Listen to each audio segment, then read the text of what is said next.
Hi, my name is Gautam, and I actually stay in Malkajgiri itself. Like, I had this back pain. It's been 1.5 years. I have tried many treatments like chiropathy, oil massage, physiotherapy especially, but it didn't work out as much like what I expected. I strongly suggest homeopathy. You people can carry on with the homeopathy. Area Malkajgiri, and doctor name is like Nagesharao, and the clinic name is Neocare Homeopathy. जय गुरुदेव दत्त नमो नारसिंहाय नमः गुरुवे सर्वलोकानां भजते भवरोगिणां निधये सर्वविद्यानां दक्षिणामूर्तये नमः ज्ञानानन्दमयं देवतन्मलद्वडगाकृतिम् आधारं सर्वविद्यानां हयग्रीवमुपास्महे गुरुब्रह्म गुरुविष्णुगुरुदेवो महेश्वरः गुरुस्साक्षात् परब्रह्म तस्मै श्रीगुरवे नमः अस्मद्गुरुपादुकेभ्यो नमः మనము మే నెల నుండి గురుడు వృషభంలోకి సంచరిస్తున్నాడు. అంటే వృషభంలోకి సంచరించడం వల్ల గురుడు ప్రత్యేకమైన ఫలితాలు మనం ఏమేమి ఉండకపోతుందో తెలుసుకుందాం. కామన్గా ఏ రాశికి అయినా సరే గురుడు కనుక వృషభంలోకి ప్రవేశించినప్పుడు వారి యొక్క స్థితి ఉన్నత స్థితికి వెళ్ళడము, ధన సంపాదన అధికంగా ఉండడము, సకల సంపదలు సమృద్ధిగా అనుభవించడము, గురుడు వృషభంలోకి రావడం వల్ల జరిగే ఉపయోగాలు చాలా విశేషాలు ఉన్నాయన్నమాట. చాలా మంచి చేస్తుంటాడన్నమాట. మే నుండి జరిగేటువంటి ఉపయోగాల్లో గురుడు అందరికీ కూడా చాలా విశేషంగా మంచి చేస్తుంటాడు. పెళ్లి కాని వాళ్ళకి పెళ్ళి అవ్వడము, వివాహమైన వాళ్ళకి దాంపత్య సుఖము, సంతానలేని సంతానము, అన్యోన్య దాంపత్యము, అన్ని సకల భోగాలు కూడా ఇస్తుంటాడు. అందుకని వృషభంలో ఉన్న శుక్రుడు చాలా విశేష కారకుడు. ఎందుకంటే అక్కడ శుక్రుడు ప్లస్ ఎవరింట్లోకి వెళ్తున్నాడు? శుక్రుడింట్లోకి వెళ్తున్నాడు. గురుడు శుక్రుడింట్లోకి ప్రవేశిస్తున్నాడు. అంటే శుక్రుడింటి ఎలా ఉంటుందంటే, శుక్రుడిల్లు అంటే సుఖభోగాలు లోటు లేకుండా ఉండడం, సకల సంపదలు అష్టభోగాలు కలిసి ఉండడం, కలగడం. అలానే మనకి ఈ శుక్రుడు ఒక ఇంట్లోకి గురుడు ప్రవేశించినప్పుడు కలెక్టర్ అవ్వడం, లేదా మంచి మంచి ఉన్నత స్థితిలోకి వెళ్ళడం, మంచి మంచి విద్య నేర్చుకోవడం, అంటే వీళ్ళు మంచి మహాప్రజ్ఞావంతులు అవ్వడం, అందరి ముందు కీర్తి బాగా రావడం, అలానే కుటుంబంతో కలిసిపోవడం, ప్రపంచ విషయాలు అన్నింటినీ కూడా వీరు తెలుసుకోవడం, అంటే గొప్ప గొప్ప ఆలోచన విధానం పెరగడం, ఇవన్నీ కూడా గురుడు యొక్క అవకాశం. గురుడు విద్యావేత్త కనుక, మంచి జ్ఞానకారుడు కనుక, అలాంటి శుక్రుడితో కలిస్తే ఇంకా విశేషమైన జ్ఞానం కలుగుతుందన్నమాట. మీకు మంత్రతంత్రోపాసన చేసే వాళ్ళకి ఈ సమయంలో కనుక గురుడు వృషభంలో ప్రవేశించిన సమయంలో ఆయన కొన్ని నెలలు ఉంటున్నాడు కదా, అందుకని ఈ సమయంలో ఉన్న మూమెంట్లోనే గురుడు శుక్రుడినింటిలో కలిసి ఉన్నంతసేపు మీరు చేయాల్సిన పని ఏంటంటే, ఏ మంత్రాన్ని జపం చేసినా సరే, ఏ అనుష్ఠానం చేసినా, ఏ తాంత్రిక విద్యలు నేర్చుకున్నా సరే ఇవి త్వరగా సిద్ధిస్తాయి. ఎందుకంటే గురుడు విద్యావేత్త, శుక్రుడు విద్యావేత్త కనుక ఇద్దరు విద్యలు కనుక కలిసి ఉన్నప్పుడు అనేక విద్యలు నేర్చుకోవడానికి అవకాశం కలుగుతుంది. ఆ విద్యల ద్వారా మీరు మంచి పేరు సంపాదించిన అవకాశం ఉంటుంది. ఎందుకంటే చాలామందికి ప్రతి గురువు దగ్గర ఉపదేశం చేసుకోవడానికి ప్రయత్నం చేస్తారు. కానీ ఏ సమయంలో తీసుకుంటే మంత్రం సిద్ధిస్తుందో అంటే, ఈ గురుడు శుక్రుడు ఎప్పుడైతే కలిసి ఉన్న సమయం, ఆ సమయంలో కనుక మంత్రోపాసన తీసుకున్న వాళ్ళకి ఎలాంటి మంత్రమైనా సిద్ధిస్తుంది. ఆ మంత్రసిద్ధి ద్వారా త్వరగా మీరు దేన్నైనా సరే మనకు కావాల్సిన అవకాశంగా మార్చుకోవచ్చు. ఆ మంత్రసిద్ధి ఈ సమయంలో కలుగుతుంది. అందుకని ఏ మంత్రోపాసనైనా ఈ సమయంలోనే తీసుకోవాలి. అందులో ఈ సమయంలో గురువుని కలవాలి. ఈ శుక్రుడు గురుడు కలిసిన సమయంలో గురువుని దర్శనం చేసుకున్నా, చదువు రాని వాళ్ళు కనుక ఈ సమయంలో కనుక అక్షరాభ్యాసం చేసుకున్నా, లేదా ఈ సమయంలో కనుక సరస్వతి ఉపాసన చేసిన, దక్షిణామూర్తి ఉపాసన చేసిన, లేదా హైగ్రీ ఉపాసన చేసిన ఈ సమయంలో మంత్రసిద్ధి కలుగుతుంది. ఎందువల్ల అంటే ఈ గురుడు శుక్రుడు కాంబినేషన్ ఉన్నంతసేపు అన్ని యోగాలు కలుగుతుంటాయి. అందుకు గురుడు ఈ వృషభంలో ఉన్న సమయం మొత్తాన్ని మీరు సద్వినియోగం చేసుకున్న వాళ్ళకి చాలా అదృష్టవంతులు. ఈ సమయంలో పుట్టిన వారు కూడా చాలా అదృష్టవంతులు, అంటే మహాప్రజ్ఞ గలవాళ్ళు అవుతారని. అంటే వీళ్ళకున్న జ్ఞానము అతీంద్రియ శక్తులు ఎవరికి ఉండవని భావన, అంత శక్తులు ఈ సమయంలో వస్తాయి. ఎందుకంటే గురుడు సాక్షాత్ శుక్రుడింట్లో ప్రవేశించడం ఈ సామాన్యమైనటువంటి ప్రయోగం కాదు ఇది. కనుక ఎవరు ఊహించినటువంటి ప్రయోగాలు అన్నమాట. అంటే ఎవరికి తాడు తెలియదు. అందరు జనాలు ఇప్పుడు పుట్టబోయే పిల్లలు కూడా చిన్న చిన్న పిల్లలు తెలివిగా పుడుతున్నారు. కానీ ఈ సమయంలో పుట్టిన పిల్లలు మాత్రం అందరికన్నా మహామేధావులు. వీరు తప్పనిసరిగా వీరు ఉన్నత స్థితిలో వెళ్ళడానికి అవకాశం ఉంది. వీళ్ళ సేవలు ప్రభుత్వం వాడుకుంటుందట. అంటే ఏంటంటే వీళ్ళ మాటలు ప్రభుత్వం విని వీళ్ళ ద్వారా కొన్ని సలహాలు తీసుకోవడము, వీళ్ళ ద్వారా తయారు చేసిన వస్తువులు తీసుకోవడము, వీళ్ళ ద్వారా ప్రపంచ విషయాలు తెలుసుకోవడము, వీళ్ళు రాజకీయ నాయకులు కూడా వీళ్ళ సలహాలు తీసుకోవడం జరుగుతుంది. అంటే ఈ సమయంలో పుట్టిన వాళ్ళు శుక్రుడు ఇంట్లోకి గురుడు ప్రవేశించి ఉన్నప్పుడు, అలానే శుక్రుడు కూడా కలిసి ఉన్నప్పుడు జరిగే ప్రయోగాలు ఇలాంటివి చాలా విశేషమైనటువంటివి. ఇది మనం ఊహించడానికి అందనటువంటిది. ఈ సమయంలో పుట్టినవాడు మంచి ప్రజ్ఞావంతుడు, అందగాడు, మంచి శౌర్యవంతుడు, అలానే ప్రతి విషయాన్ని త్వరగా గ్రహించగల అంటే కుశాగ్ర బుద్ధి గలవాడు అంటుంటామట.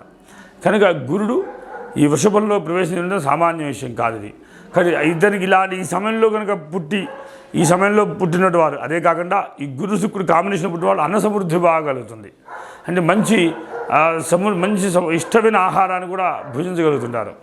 అదొకటే కాదు, విద్యల్లో ఎన్ని రకాల విద్యలు ఉన్నాయో ఈ గురుడు శుక్రుడు కలిసి ఉన్న సమయంలోనే బయటపడుతూ ఉంటాయి. అలాంటి వ్యక్తులు పరిచయం అవుతూ ఉంటారు కూడా మనకి చాలా విశేషమైన ఆలోచనలు ఆ సమయంలో కలుగుతుంటాయి. ఇంకా ఉన్నత స్థితికి వెళ్ళాలంటే ఏం చేయాలి, కొత్త కొత్త ప్రణాళికలన్నీ కూడా ఈ సమయంలో కలుగుతుంటాయి. అందుకని ఈ సమయాన్ని ఎవరు వృధా చేయకండి. గురుడు శుక్రుడింట్లో ప్రవేశించిన సమయంలో ఉన్ననాళ్ళు కూడా మీరు తప్పనిసరిగా అన్ని విద్యలు నేర్చుకోండి. అలానే దక్షిణామూర్తి స్మరణ చేయండి. అలానే శుక్రాచార్యులను స్మరణ చేయండి. తద్వారా సగ సంపదలు అష్టభోగాలు కలుగుతుంటాయి. జయ గురుదేవ దత్త. జయ గురుదేవ దత్త. దత్తాత్రేయాయ నమః. వాగీశ్వర్యే నమః.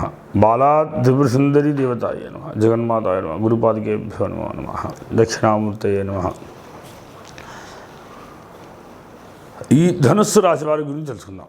మే నుండి ధనుస్సు రాశి వారు ఎలా ఉండబోతుందో తెలుసుకుందాం. మే నుండి గురుడు వృషభ సంచారం చేస్తుంటాడు. కానీ ఈ ధనుసు రాశి వారికి సహజంగా షష్ఠ స్థితిలో ఉన్నాడు ఇక్కడ గురుడు లగ్నాదర్శనం. అంటే ఏంటి, ఒక రకమైన యోగదాగి ఉందనుకోవాలి. మే లోపు వరకు బాగుందని చెప్పచ్చు. ఇందావరకు అందరికేమో మే తర్వాతనే బాగుంది. ఇప్పుడు నుండి ఇక్కడ అంతా కూడా మే లోపలే బాగుంటుంది. ఇంకా మే తర్వాత ధనుసు రాశి వారికి పెద్ద అనుకూలంగా లేదని చెప్పాలి. అయితే శని తృతీయ స్థితిలో ఉండటం వల్ల ఎక్కువ విచిత్రమైనటువంటి ఆలోచనలు, పెద్ద పెద్ద సమస్యలు ఏర్పాటు చేయడం, వీళ్ళే కొంత ఫార్మింగ్ చేయడం, అది కొత్త సమస్యలను వీళ్ళు ఏర్పాటు చేయడం, దాని ద్వారా వీళ్ళు ఆదాయం పొందడం బాగుంటుంది. ధనుస్సు రాశి వారు విచిత్రం ఏంటంటే, ధనుస్సు రాశి వారికి విద్య పట్ల కానీ ఒక విషయం గురించి తెలుసుకోవాలంటే వాళ్ళు తెలుసుకున్నట్టు విధానంగా ఎవరు తెలుసుకోలేరు. అంత విశేషంగా తెలుసుకోవాలి వీళ్ళకి అన్ని ఆలోచనలు ఉంటాయి. వీళ్ళకి వచ్చే మంచి మంచి ప్రణాళికబద్ధమైన ఆలోచనలు బాగుంటాయి. వీళ్ళు అందుకనే ధనుసు రాశి వారు కూడా చాలా మహానుభావులు ఉంటారు. ఎక్కువ పర్సెంట్ గొప్ప గొప్ప జ్యోతిష్యులు, గొప్ప గొప్ప టీచర్లు, గొప్ప గొప్ప ప్రిన్సిపల్స్, పెద్ద పెద్ద పోస్టులో ఉంటారు అన్నమాట ధనుసు రాశి వారు. ఎప్పుడు విద్యాపరమైనటువంటి అభివృద్ధి బాగుంటుంది. ఎక్కువ విద్యాశాఖలు వీళ్ళు చూస్తుంటారు అన్నమాట. విద్యా వ్యవస్థలు వీళ్ళు పోస్టింగ్లు ఉంటాయి, అక్కడే ఉంటాయి. వీళ్ళు టీచర్గా లెక్చర్గా పనిచేస్తుంటారు. వీళ్ళు ధనుసు రాశి వారికి వారు అన్నమాట జరగడానికి ఎక్కువ అవకాశాలు ఉంటాయన్నమాట. తన స్థితి బాగుంటుంది ధనుసు రాశి వారికి. అలాంటిది ధనుసు బాగుంది.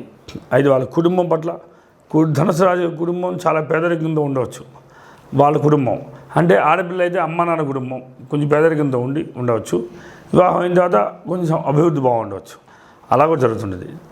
కనుక సోదరులు మంచి తెలివిలై, దాన్ని తెలియదారంటే బాగా తెలియదాలని కాదు, జీవన ప్రయాణానికి సరిపడే ఆలోచనలు ఉంటుంటారు. కానీ సుఖం మాత్రం వీళ్ళకి ధనుసు రాశి వారికి చతుర్థాధిపతి గురుడు అవడం వల్ల వీళ్ళు ఎప్పుడు కూడా మోక్షం గురించి ఆలోచన,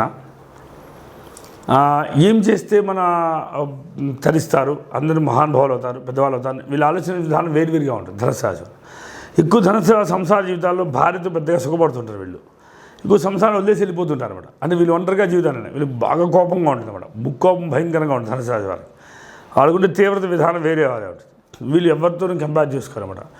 వాళ్ళు పండితులే ఉండడం వల్ల వాళ్ళు చెప్పింది జరగాలని ఆశతో ఉంటారన్నమాట. వాళ్ళ ముందు ఇంకో ఎదుటి వ్యక్తి నెగ్గనేరన్నమాట. ధనుసు రాశికి ఉన్న ప్రభావం అది.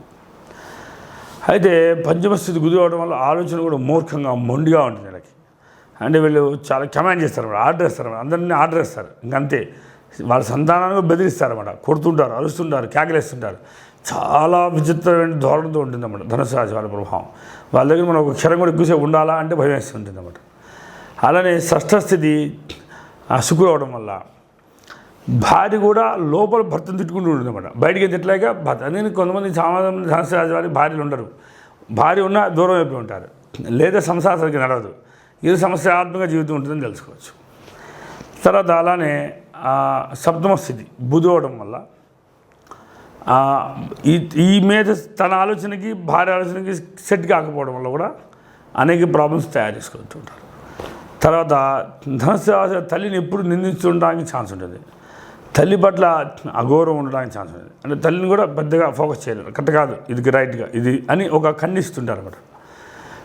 సహజమైన తల్లి అష్టమ స్థితి రావడానికి చాలా ప్రభావితం ఉంటుంది. అందుకని ధనుసు రాశి వాళ్ళ తల్లిని కూడా మనం ఫోకస్ చేయాల్సి వస్తుంది. తండ్రి విషయంలో మాత్రం తండ్రి చాలా ఉన్నత స్థితిలో ఉండడము, చాలా గొప్ప పెద్ద పెద్ద పోస్టులో ఉండడం, ప్రభుత్వ సంబంధ ఉద్యోగాలు చేయడం, లేదా మంచి మంచి క్యారియర్స్లో మంచి మంచి పోస్టులో జాబ్ చేయడం, అలా తండ్రి ఉండడానికి అవకాశాలు ఉంటాయి. తండ్రికి బలంగా ఉంటాయి, అది కూడా రవి బలంగా ఉన్న వాళ్ళకి మనం నిర్ధారణ చేసుకోవాలి. అయితే ధనుసు రాశి వారికి లాభస్థితి వచ్చేసరికి కన్య అయ్యేసరికి వీళ్ళు చేసే కేసులన్నీ కూడా చేసే పనులన్నీ కూడా ఎక్కువ సమస్యాత్మక రోగ సంబంధం కేసులే వీళ్ళు డీల్ చేస్తుంటారు అన్నమాట. ఏదో ఒక ప్రాబ్లం ఉన్న వాటిని వీళ్ళు సాల్వ్ చేస్తుంటారు అన్నమాట. దాని ద్వారా వచ్చే ధనాన్ని వీళ్ళు పొందుతూ ఉంటారు. వీళ్ళకి కూడా అలానే ఉంటుందని తెలుసుకోవచ్చు. అంటే ఎక్కువ వృత్తులన్నీ వీళ్ళకి అవే ఉంటాయి. ఏ రోగం కోసం వాళ్ళకి పూజ చేసేయడం, లేదా సమస్యగా ఉండడము, లేదంటే వేరే వేరే సమస్యలన్నీ వీళ్ళు సాల్వ్ చేయడం, అలాంటి సంబంధమైన వృత్తులన్నీ ఉంటుంటాయి వీళ్ళకి ధనుసు రాశి వారికి. అయితే ధనుసు రాశి వారికి లాభం వచ్చేసరికి చాలా సమంగా ఉండడం, అందరికన్నా రూపాయి ఎక్కువ ఉండడానికి అవకాశాలు ఉంటాయి. తనకే ఎక్కువ గౌరవిస్తుంటారు అనమాట. తన ఖర్చు వచ్చేది మాత్రం చెప్పుకోలేని సమస్యలని ఖర్చు పెడుతుంటారట. అంటే ధనం ఎలా ఖర్చు పెడతారో చెప్పుకోలేని సమస్యలకి. అంటే పిల్లవాడికి ధనం ఎలా ఖర్చు పెట్టాల్సింది, ఆ సమస్య వచ్చింది, ఈ సమస్య, ఏదో తెలియని వింత వింత సమస్యలతో ధనాన్ని ఖర్చు పెడుతున్నారు. అలా జరుగుతుంది ధనుసు రాశి వారికి. కనుక ధనుసు రాశి వాళ్ళు ఎప్పుడు కూడా జాగ్రత్త పడాల్సింది, కుజుడిని జపం చేసుకుంటూ ఉంటే అన్నీ అనుకూలంగా మారితే జీవితం బాగుంటుంది. జై గురుదేవ దత్త.